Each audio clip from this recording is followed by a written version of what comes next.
Hey, Rebel Bankers, this is your host, Chris Noggle, and welcome back to the Real Estate Money School. Today's episode is going to be a good one. It's going to not only be a good one because you need to learn this, it's going to be a good one because it's timely.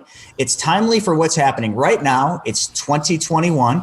We're just coming out of the whole COVID thing, and there is some massive bubbles going on out there, whether it's real estate or the stock market. But what my guest is going to talk about is something that I truly think is almost recession and depression proof. So we're going to get into that a little bit. But folks, today's guest has some really interesting stuff that he's going to kind of get into. And it's something that I took advice on, something that I acted on, and something that we're doing really well with. So we're going to get into Mark and his story in just a second. But before we get into that, I want to talk about all of your journeys to becoming a Rebel Banker. Your journey begins with lots of knowledge, just like what you're going to learn from Mark today. But the thing about knowledge is the person that taught you knowledge is power didn't give you the whole picture, because knowledge is not power. It's the application of knowledge that is the real power. So I want to challenge all of you to something. I want to see if you actually will take action on something that you're going to learn. What if I give you something for free? Would you do something to get it, a gift for free? Would you take action? Most people do. So I'm going to give you one of my two books, The Private Money Guide or Mapping Out the Millionaire Mystery. And you can have either one of those books for free. All you have to do is take action by going to chrisnoggle.com, one swipe of the index finger, click on free book, and there you go. Folks, sometimes taking action on knowledge is that simple. So I hope if you do that for the free book, you're going to take action on what Mark's about to tell you. So we got Mark Podolsky with us, and Mark Podolsky is the Land Geek. Now, don't get hung up on the name. He's not a geek at all, but he really is when it comes to land. So let's get into it. Mark, welcome to the show.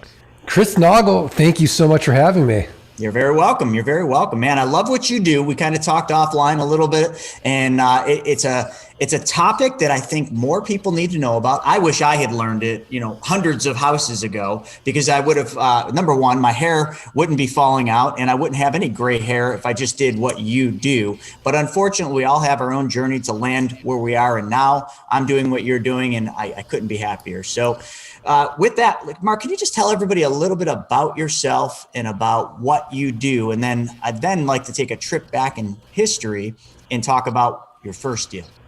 Sure. So I'm a professional land investor. I've been, doing it full time since 2001. I've done over 6,000 deals and counting, and I love it. I've got the Art of Passive Income podcast that's current. I've got the Land Geek podcast, which is archived, and the Best Passive Income Model podcast, where I would interview guys like Grant Cardone and ask them, do I have the best passive income model? I'm the author of Dirt Rich, and I'm just doing my best out there every day, Chris. So, when you say land, a lot of people are like, oh, what is he doing with land? So, you're buying just the dirt. Only tenants you have is maybe an odd woodchuck, a deer, maybe some bunny rabbits, and they don't have to pay rent, but they don't give you any trouble, right? No. I mean, Chris, if you want, I can walk you step by step through exactly what I do. Yeah, let's do that, because I want people to understand. I mean, when you say, you do land, people just think, okay, well, there's land everywhere, but let's take them on a journey into what you really do. Sure. So you live in New York, right? Mm-hmm. Unfortunately. Right. Unfortunately. Well, I'm going to assume you owe 10 acres of raw land in Texas, and you owe $200 in back taxes. So essentially you're advertising two important things to me. Number one, you have no emotional attachment to that raw land. You live in New York, properties in Texas. And number two, you're distressed financially in some weird way, because we don't pay for things. We don't value them in the same way. You haven't paid your property taxes. As a result, the county treasurer is sending you a note every month saying, Chris, if you don't pay your taxes, we're going to auction off your property to a tax lien or a tax deed investor. So what I'll do is I'll look at the comparable sales on your 10-acre parcel. I'm going to take the lowest comparable sale. Let's say it's 10 grand. And all I'm going to do is divide by 4. And that's going to get me what Warren Buffett would call a 300% margin of safety. I'm going to send you an actual offer of $2,500 for your property. Now you accept it, because for you, $2,500 is better than nothing. Now in reality, 3 to 5% of people accept my quote unquote top dollar offer. But you accept it. Now that you've accepted it, I've got to go through due diligence or this in-depth research. I got to confirm that you still own the property. I have to confirm that back taxes are only $200. I have to confirm there's been no breaks in the chain of title. There's no liens or encumbrances. And because I'm only spending $2,500, I'm actually going to self-close. I'll use my team in the Philippines to do all this research for me, pay about $11. They're connected to an American title company, and we'll do all that through them. Now, if I'm spending more than $5,000, I'll just close traditionally through a title company. But everything checks out, and then I write the check to you for $2,500, and now I'm going to sell this property 30 days or less, and I'm going to make a cash flow just like a rental home. So I've got a built-in best buyer, Chris. Do you know who it is? Awesome. So how do you find the buyers for land? I mean, I see land all the time on Zillow and all the other sites. There's land for sale everywhere, and it usually just looks like it sits. So how are you actually finding buyers for this raw land? And then after that, I want to talk just a little bit about, now you got this land and you find the buyer, like how are you creating passive income out of a piece of land? I mean, okay, you're leasing it to a farmer? Right. So going back to the model, I've got a built-in best buyer. Do you know who it is? The neighbor. The neighbors. So we're going to send out neighbor letters. So that's going to be our first part. We're going to send out, hey, here's your opportunity. Protect your privacy, protect your views, know your neighbor. So oftentimes the neighbors will buy it. Now, if they pass, I'll go to my buyers list. My buyers list passes, I'll go to a little website you may have heard of called Craigslist, 10th most trafficked website in the United States. I'll go to a smaller one, Facebook. I'll go to the marketplace, buy-sell groups. And then I'll go to the lands, landmodo.com, landandfarm.com, landsofamerica.com, landflip.com, landhub.com. I'll go to Zillow. And so I'll go to all these platforms where people buy and sell raw land. But the way that I market it is where the magic happens. So all I'm going to ask for on this 10-acre parcel is a $2,500 down payment. So someone can control this property for only $2,500, and then I'll make it a car payment, right? Let's say $249 a month at 9% interest the next 84 months. So it's a one-time sale. I get my money out on the down, or I might go 6 to 10 months out. And then I'll get $249 a month every single month for the next 84 months. No renters, no rehabs, no renovations, no rodents. And the game we play, Chris, is can we create enough of these land notes where our passive income exceeds our fixed expenses, and now we're working because we want to, not because we have to. Yeah, and the beautiful thing with land, unlike a structure or a house, a duplex or anything like that, is land typically cannot be financed with the bank. So by you going to them with this really low down payment, which just so happens to be the amount you paid for the property, now all of a sudden it's a risk-free game for you. You got all your money back for the purchase of the property, and then you've just turned on a cash flow for that land because they couldn't go to the bank. So you technically became the bank. And, if you're just listening to this, obviously you all know that's what we do. We, teach you how to be the bank. So I love this model clearly because it does give you that ability to, again, be the bank instead of having to give up control to somebody else's bank. I love it. Love it, Mark. So with that, let's take just a second and let's go back in time. What was your first deal like? Like, how did this all start for you? So I'm a miserable, micromanaged, 45-minute commute to work and back investment banker. And my gosh, why would you do that to yourself? Because I didn't. I come from Wall Street, so I know. So you know how bad it is. So I'm working mid-market private equity mergers and acquisitions, and it's miserable, right? So I wouldn't get like the Sunday blues anticipating Monday coming around. I get the Friday blues anticipating the weekend going by real fast and having to be back at work on Monday. So my firm hires this guy, and he's telling me that as a side hustle, he's buying up raw land, pennies on the dollar. He's flipping them online, and he's making a 300% return on his investment. Well, I'm looking at companies all day long, in a great company, 15% EBITDA margins or free cash flow. Average company's 10%. And I'm looking at companies all day long, less than 10%. So of course I don't believe him. And I've got $3,000 saved up for car repairs. I go to New Mexico with him. I do exactly what he tells me to do. I buy up 10 half-acre parcels at an average price of $300 each. I put them all online, and they all sell for an average price of $1,200 each. It worked. So I went to another auction in Arizona and getting rent. This is 2000. There's no one in the room. I'm buying up lots of acreage for nothing. And over the next 6 months, I sold all that property and I made over $90,000 cash. So I go to my wife. I'm like, honey, I'm going to quit my job and become a full-time land investor. She's pregnant. She's like, absolutely not.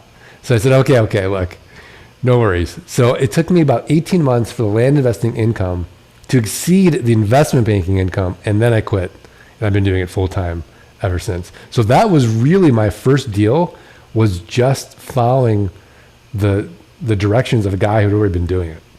Yeah. And, I think there's an important takeaway. A lot of people, especially right now, a lot of people are always out there seeking for the next thing. Maybe they're commuting 45 minutes. They, can't get gas in their car now. They're so sick of their job and the life there. They're thinking, all right, do I just do what so many other Americans are doing and stay home and not work and collect unemployment? But something says, no, there's a bigger picture for me, but they're looking for that. So they go to YouTube, they start watching videos and all this stuff. But I always say the easiest thing to do is find somebody that's already doing it, that's having success, that all you got to do is follow their footsteps. Why go on YouTube and all these places and try to piece together the puzzle that sometimes can be tough? Just find the guy doing it or the gal doing it and just follow them. And sometimes I just don't understand why people don't think that way. But I just think, people are always looking to step over the dollar to pick up the penny. But hey, who am I? Yeah, no, it's true. I mean, a lot of it is, do you have that, that sense of worthiness to invest in yourself? And a lot of people are like, oh yeah, I know this is probably the smartest way to do it, but why invest in myself? I can go on free YouTube and do that. That's my guess. I really don't know.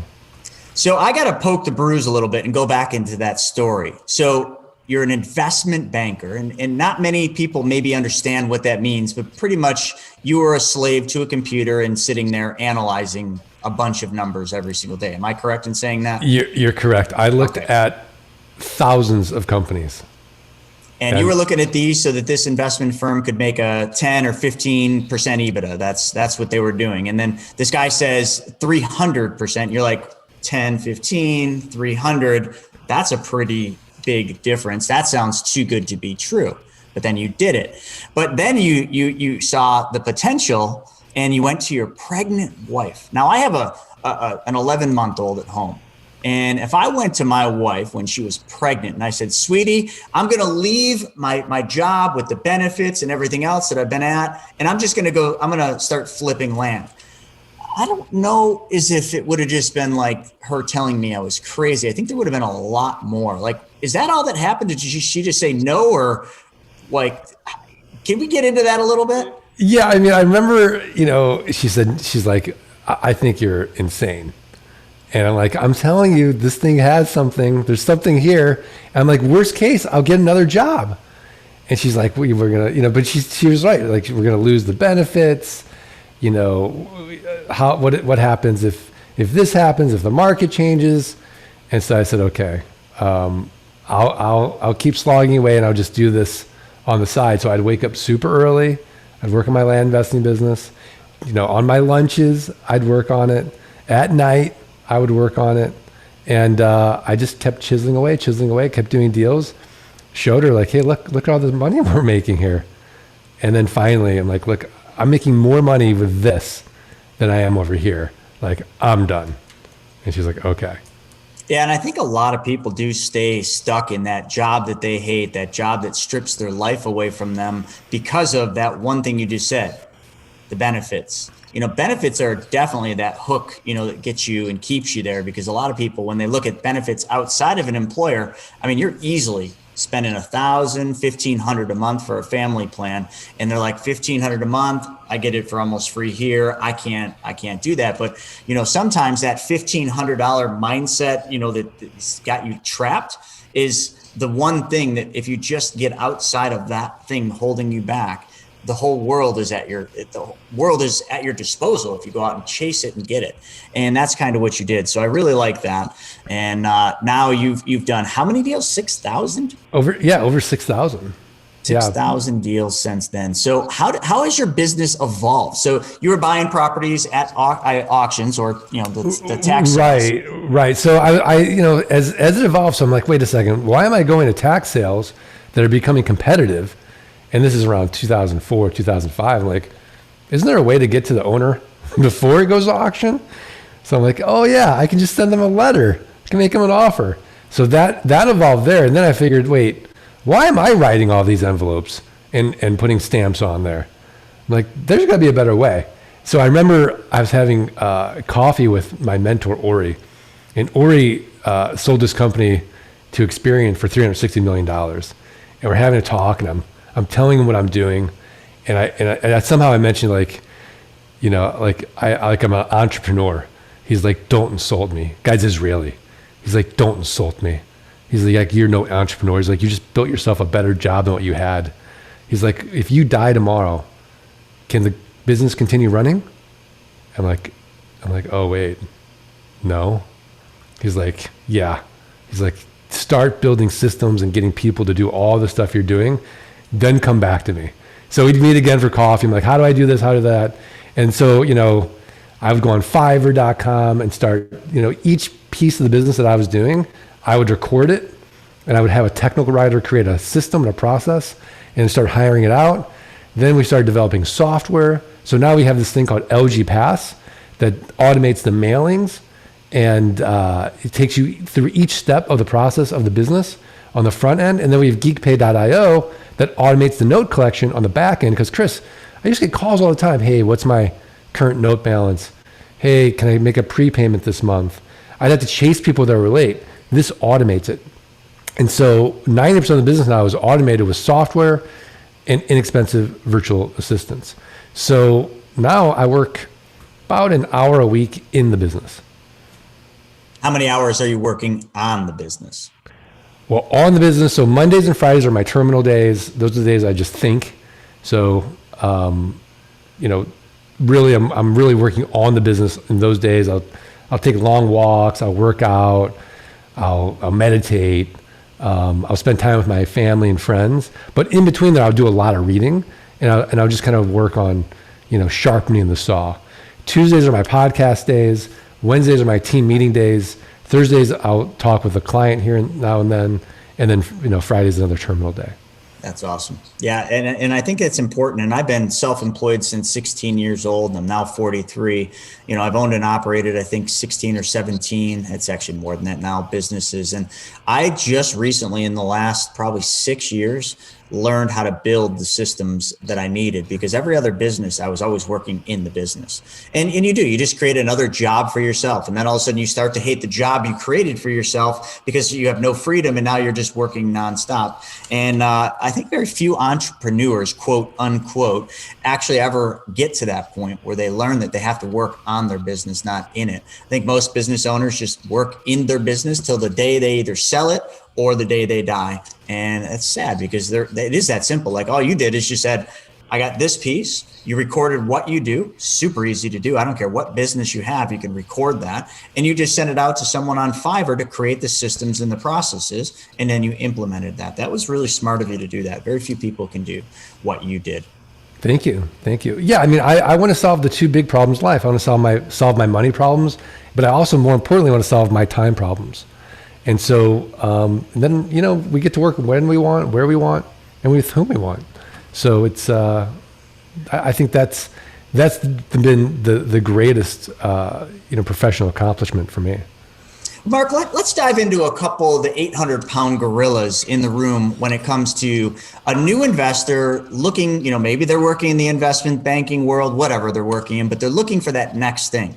And it always comes down to, I don't have the money to do that. I don't have the money to buy real estate. And maybe they're right, maybe they're wrong. But how do we, with what you do, with the land flipping, how do you go to somebody that doesn't have much money? Maybe just like you, they have $3,000 in their account, which is an emergency fund to fund that 8-year-old car's brakes or something that goes wrong. How much money does someone need to be successful in what you do? Because it's not just buying the land, you got marketing and other costs. So what would be the starting place where someone should really look into this? Yeah, if you can afford the mailings, let's just say $500 for mailings, you're in business. Because really the hard part of the business is locking up an asset 25, 30 cents on the dollar. I don't care what asset it is. Raw land, a car, house, doesn't matter. That's where you're making your money, is on the buy of anything. So for raw land, if you can get somebody to raise their hand and say, yeah, I'll accept that offer, well, you could just wholesale it if you want. If you need to raise cash, you could assign the contract to someone like me, mark it up 100%, you've got cash. You could double close it.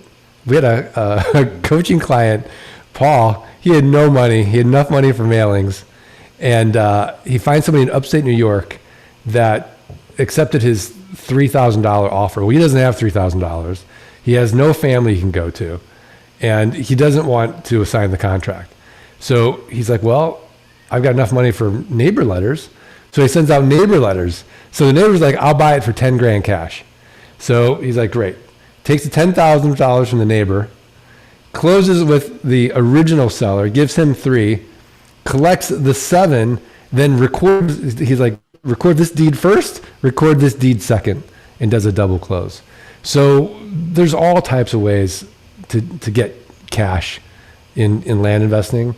You can do flips, you can wholesale it, but at the end of the day, you need to have money to send out the mail and get going that way. So if you don't have that, I'd say start saving some money. I would agree. So, $500, if you really want to be aggressive, every 2 weeks or $500 a month, get the mailings out there and then start going. And the one thing, when right now the market's so overheated, there's bidding wars on every property. But I will tell you from personal experience, because I know, Mark, you're the expert, but I'm kind of, I'm the student where I'm learning this trade and I've got one of the guys in my office who I put this, he's in charge of this division. And the interesting thing, and I guess people told me it would be like this, but I didn't believe it, is we send these mailings out. Now, I've done hundreds of thousands of mailings on regular real estate. And I'm telling you, every mailing, I just know there's going to be a barrage of angry people. How'd you get my information? How did you know my this and that? And it's public record, but they scream at you. They call you every name in the book. Then we started doing the land stuff and mailing to people that own land. And the people were friendly. And I mean, heck, short of them inviting us over for coffee because it's COVID and that's not happening now, that's the conversations. It's so easy. We mail them the offers. If they don't like it, we mail them a second or a third offer. And by golly, we get most of them.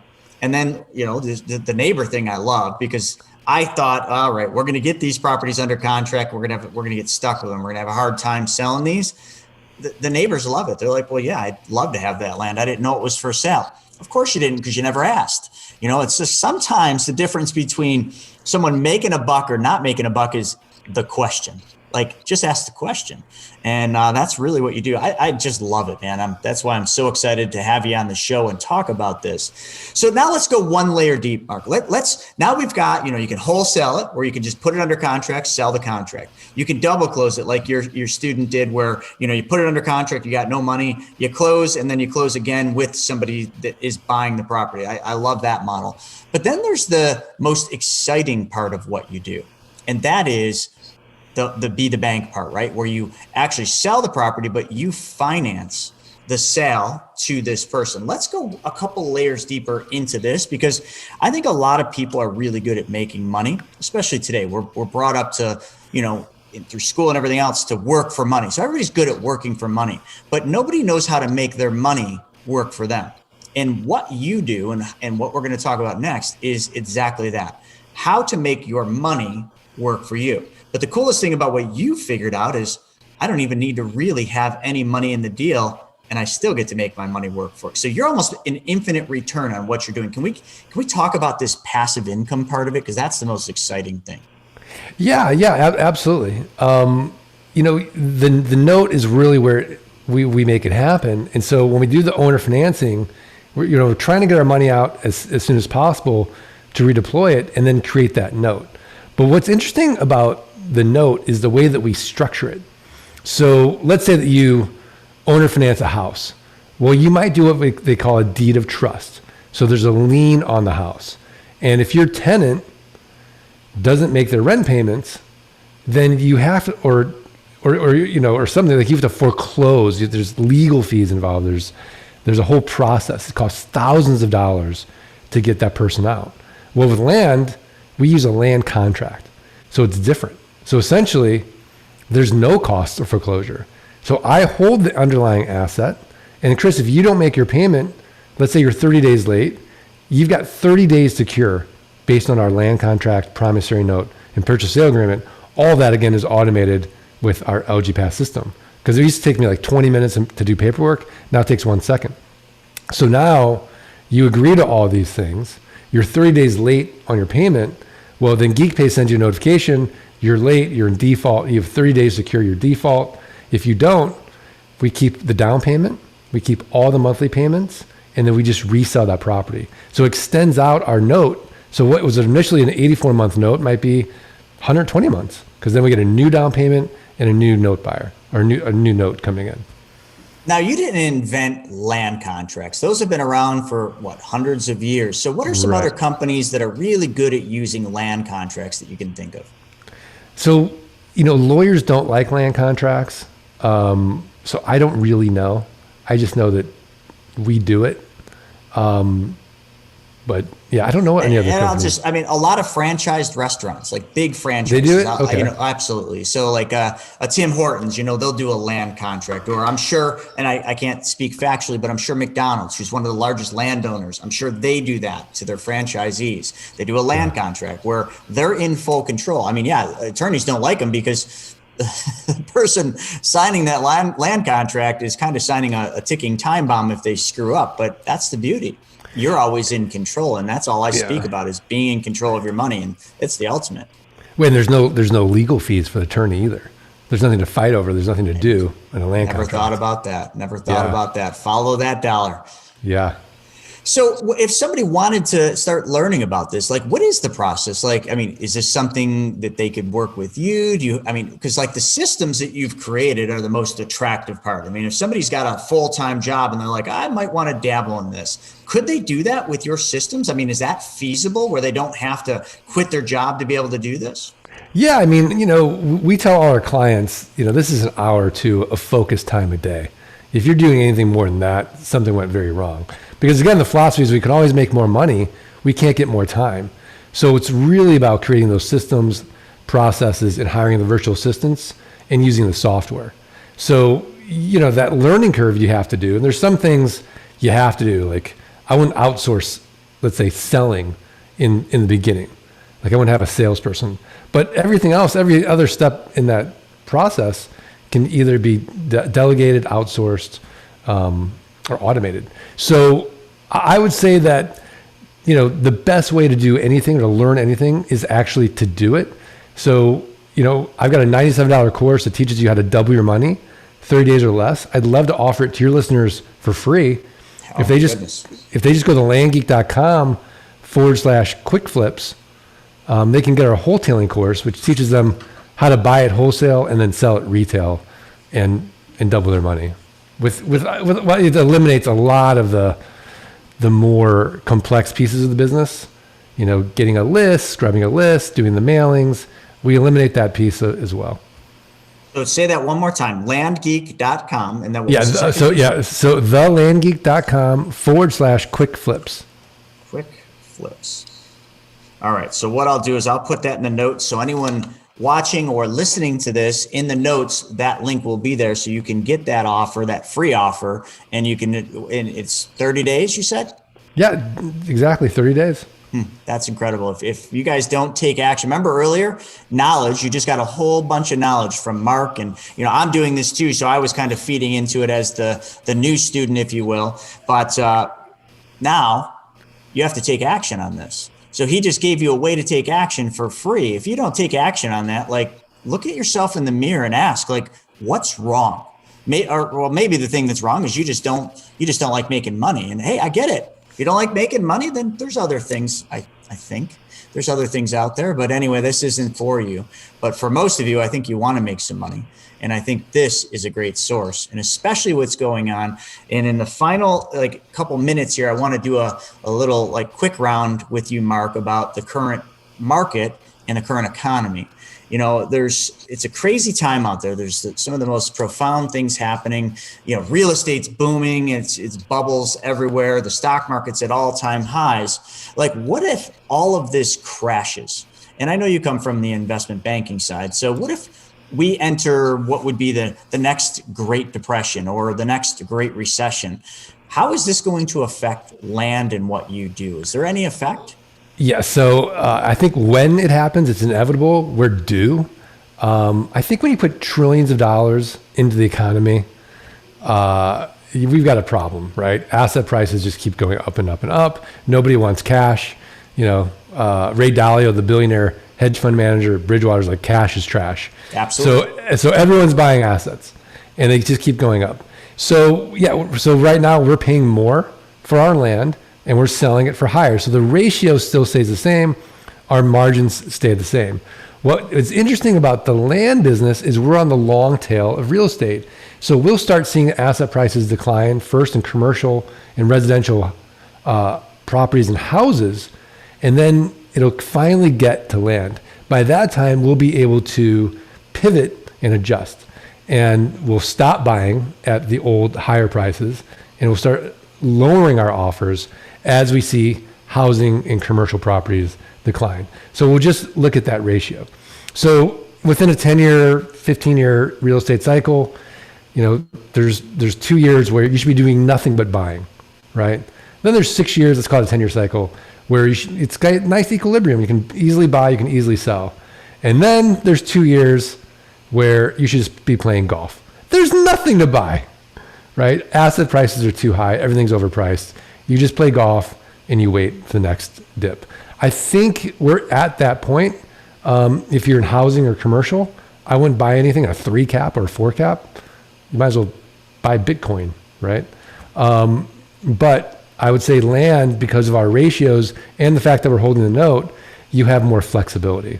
And then from a cash flow standpoint, we use a system called Profit First, which really helps manage the cash flow as well, so that you don't go and over leverage or do dumb things with bank balance accounting.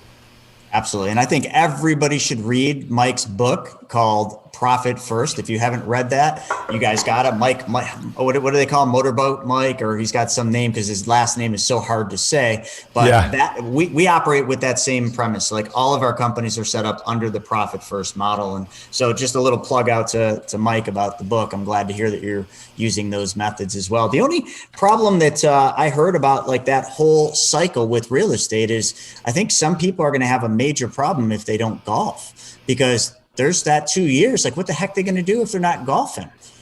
Yeah. So, I mean, I think you just have to have patience. I remember Warren Buffett said, the biggest financial mistakes is when we have a lot of cash in our pockets. You just have to be patient. You have to have that discipline. And I know, in my niche, we're still buying because our margin of safety is so big. But if your margins are lower, and you're listening to this and you're in other niches, I don't know, man. Would you want to buy multifamily at a 3 cap? No, sir. But everybody's piling in because they are so scared of missing out on something that isn't even there. But that's the euphoria that's happening when everything's at the top. Everybody wants some. You remember that song? Everybody wants some. But the smart money, the Warren Buffetts, the Bill Gates, the Ray Dalios, guess what they're doing? They're selling, folks. I've been selling for the last 2 years. My entire rental portfolio, I've got it down under 20 units now, and I want none at the end. It's a zero-sum game. Buy low, sell high, and don't lose money. Warren Buffett's greatest quote he ever made and greatest rules to follow. It's so simple, but the average person loves to buy high, sell low, and lose money. So, folks, you don't have to do that with land. Land is so awesome because it doesn't play by those rules. Sure, you got to buy low, but the thing is it's not hard to buy something that the person that you're buying it from isn't emotionally attached to. They are emotionally attached to their house, to their duplex, to their multifamily. That land where the rabbits live and the deer are roaming through, they don't really care about it. That's money that's sitting there idle and lazy, and they just want to put it to work. So, folks, this is a great strategy for you to apply to get their money working and your money working for you. And I think if you start now, you're going to be really surprised where you'll be at in a very short period of time. So Mark, again, I'm just going to say it for the offer for everyone that I want to take action. You go to thelandgeek.com/quick flip, or is it quick flips? I believe it's quick flips. Quick flips with an S, and you guys can get the free 30-day offer. So folks, please take action. Mark, this has been awesome. Final question for you. On this journey, what was your biggest internal obstacle that you had to overcome? Oh my gosh, my biggest internal obstacle. I think it was that, like, my dad was a workaholic. That's all I saw. He'd wake up early, he'd go to work, he'd come home, we'd have family dinner, and then he'd do more work. So I think for me, the biggest internal obstacle was not working in the business and having that discipline to work on the business, and, sort of being comfortable being so uncomfortable doing that. And that was really, really hard to just take a long walk and think. And that was okay. Mark, that's a big problem. Every one of us has, and it's a hard one to overcome. So thank you for sharing that. And with that being said, folks, I thank all of you for joining us for this episode. This was golden for all of you. And if you don't take action on this, shame on you. But with that being said, we will catch every one of you on the next episode of the Real Estate Money School. Mark, thank you for joining us. Thanks, Chris.